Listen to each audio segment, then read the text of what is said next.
असीम वकार साहब, शाजिया इल्मी खुद एक मुस्लिम है और जिस तरीके से वो इस पूरे मामले की समीक्षा कर रही हैं, यूनिवर्सल ब्रदरहुड की बात कर रही हैं, और जब तक नरेंद्र मोदी कहते थे कि भाई ममता दीदी ने पिछड़ों की आदिवासियों के आरक्षण को मार करके, उनका हक मार करके और मुस्लिमों की बैकडोर से एंट्री कराई है, तब तक ठीक है, मान सकते थे कि वो राजनीति कर रहे हैं। लेकिन अब हाई कोर्ट की इस पर बहुत कड़ी टिप्पणी आई है। अब यह मामला सिर्फ राजनीति का नहीं रह गया है। हाई कोर्ट ने साफ कहा है कि गलत तरीके से, असंवैधानिक तरीके से चुनावी वादा पूरा करने के लिए ऐसा किया गया है, मुसलमानों को वोट बैंक बनाने के लिए ऐसा किया गया है। आप मानते हैं इस चीज को?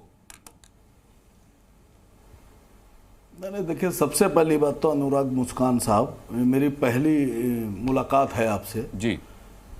आप लोग ये कह रहे हैं कि धर्म के आधार पर आरक्षण नहीं हो सकता, इसलिए मुसलमानों को आरक्षण नहीं दिया जा सकता। अगर आपकी बात या बाकी नेताओं की या पार्टियों की बात मान ली जाए तो भारत के संविधान, मैंने तो हाई कोर्ट की टिप्पणी का जिक्र किया सर, इसमें मेरा फैसला नहीं है, वो तो हाई कोर्ट ने जो अपना फैसला सुनाया उसकी बात कर रहा हूं मैं। तो इसमें आपने बात शुरू की कि आप लोग, हम लोग कहां से आ गए? सुन लीजिए फिर बोलिएगा। अरे मैं तो आपको बहुत माशाल्लाह सबसे अलग समझता था जी। गलती मेरी थी सर। चलिए सुनिए अब आप। जब देश का संविधान लिखा गया तो उसमें लिखा गया कि जो कन्वर्टेड दलित अगर मुसलमान हो जाएगा तो उसको आरक्षण का लाभ नहीं मिलेगा। दलितों को आरक्षण का लाभ लेने के लिए हिंदू होना जरूरी है। तो धर्म के आधार पे है कि नहीं है? मतलब अगर हिंदू दलित है तो आरक्षण देंगे आप, और मुसलमान दलित है तो नहीं देंगे। तो धर्म तो आ गया ना। अच्छा, समझिए बात को। धर्म कैसे आया? मुसलमानों में कहां होते हैं दलित? कि अगर सऊदी अरेबिया में हो जाएगा, आप क्या कहानी मनगढ़ंत कहानी पढ़ा रहे हैं? अरे आपके बीच में नहीं बोला, क्यों बेवकूफ बना रहे हैं सबको? सॉरी सर, मैं आपके बीच में नहीं बोला। बोलिए, चलिए बोलिए, मैं बाद में बोलूंगी। अनुराग भाई, मैं बोलूं बीच में या मैं शांति से बैठा हूं? बोलिए। शाजिया चुप हो गई, बोलिए। नहीं, देखिए, मैं किसी के बीच में बोलता ही नहीं, किसी के बीच में नहीं बोलता। वजह उसकी कि मुझे अपने तर्कों पर यकीन है। मैं चिल्लाने वाला आदमी नहीं हूं जी। सबकी सुनता हूं। मैंने एक लाइन में बोला, जो अक्लमंद होगा समझ जाएगा। संविधान में लिखा है कि आरक्षण लेने के लिए हिंदू दलित होना जरूरी है। दैट इज हिंदू दलित, ये धर्म के आधार पे है। लेकिन अभी इस वक्त ये जो मुसलमान किया जा रहा है, ये दलितों को और ओबीसी को ये बताया जा रहा है कि मुसलमान तुम्हारा आरक्षण खा जाएंगे। ऐसा कुछ नहीं है। दरअसल भारतीय जनता पार्टी अगर जीत गई और 372 सीट से ऊपर आ गई तो पूरे भारत में सबसे बड़ा नुकसान अगर किसी का होगा तो दलित का, ओबीसी का होगा। ये आरक्षण ही खत्म कर देंगे। अच्छा, ये संविधान बदल देंगे सर।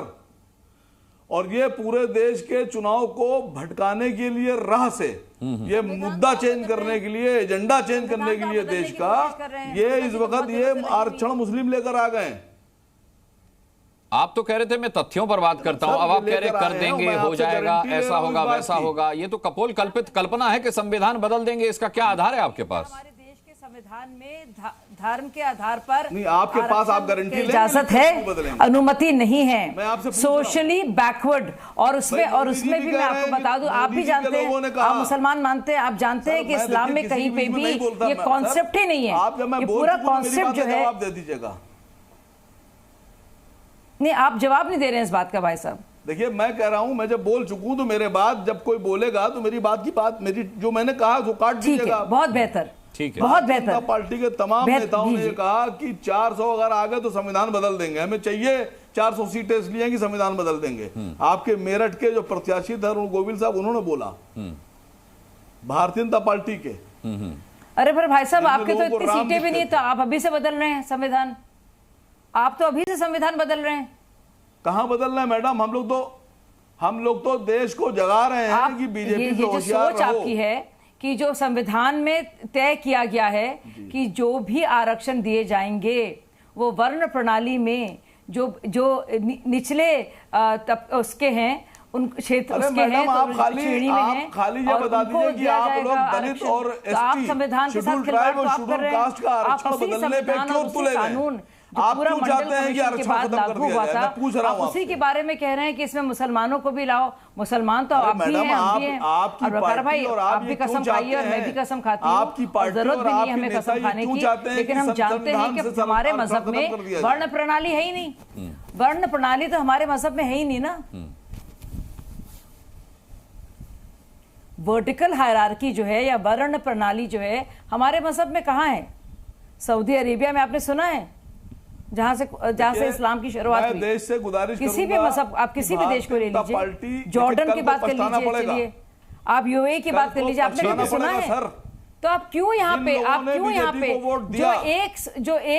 एक कहना चाहिए एक स्ट्रेंथ है, सरकार एक बनने के मजबूती है बाद धर्म भारतीय की, जनता पार्टी आप उसको ने भी बदलना चाह रहे हैं। संविधान आप बदल क्यों करना दिया चाह और रहे आरक्षण हैं? खत्म आप कर धर्म के दिया। साथ खिलवाड़ कर रहे सिर्फ हैं, पछताना आप मुसलमान का पड़ेगा, देखिए, अपमान ठीक है, कर रहे हैं, ठीक है, आप मैं लौटूंगा। इस्लाम का शाजी, अपमान आपके कर पास रहे भी हैं, लौटूंगा और आप असीम संविधान का बकार भी साहब आपके अपमान पास कर भी रहे हैं। लौटूंगा। अपनी गलती में संगीत पछताना रागी पड़े। जी, संगीत रागी जी, इसलिए जिस बीजेपी बात को का सत्ता असीम से बकार साहब हटाना ने है। जिक्र किया, असीम बकार साहब आप ही की बात से अब बात को आगे बढ़ा रहा हूं। हालांकि मैंने अब तक नहीं सुना था कि मुस्लिमों में दलित होते हैं, लेकिन आपने बताया, मेरी जानकारी में इजाफा हुआ।